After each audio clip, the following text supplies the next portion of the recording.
Okay, so a bunch of major Canadian news outlets are effectively suing OpenAI, the company behind ChatGPT. The coalition includes the Globe and Mail, Post Media, the Toronto Star, the Canadian Press, and CBC Radio Canada. This is the first lawsuit of its kind in Canada, and they allege that OpenAI scraped their articles to train its AI models, profited from that work without asking for permission or offering compensation. OpenAI's first move has been to challenge the jurisdiction. They want the case moved from Ontario to U.S. courts, and their argument rests on 3 points. Their headquarters are in San Francisco, their subsidiaries are incorporated in Delaware, and they say all the AI training and web scraping happened outside of Canada, so Canadian copyright law shouldn't apply to them. The publishers disagree. They argue that their content was written, edited, and hosted in Canada, and that OpenAI scraped it from Canadian servers. So from their perspective, Canadian copyright should protect Canadian work.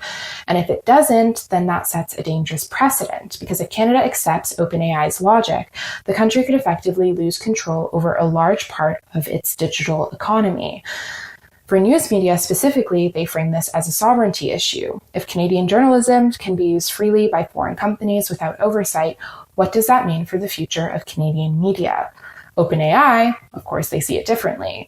They've accused the publishers of politicizing the case, saying this isn't about sovereignty or national control, it's a narrow legal question about where copyright law applies. And this fight is happening against a bigger backdrop.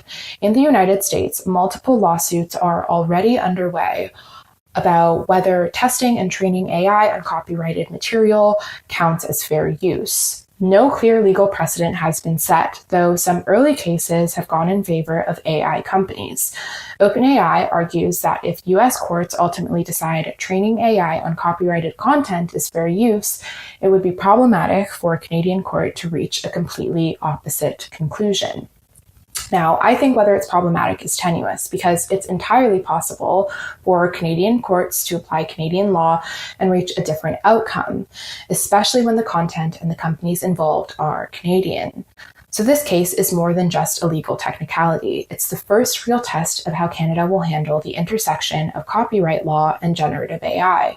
Beyond this one company or this one lawsuit, the decision could shape how international AI companies operate in Canada, how Canadian creators are protected, and how much say Canada ultimately has over its own digital and media landscape.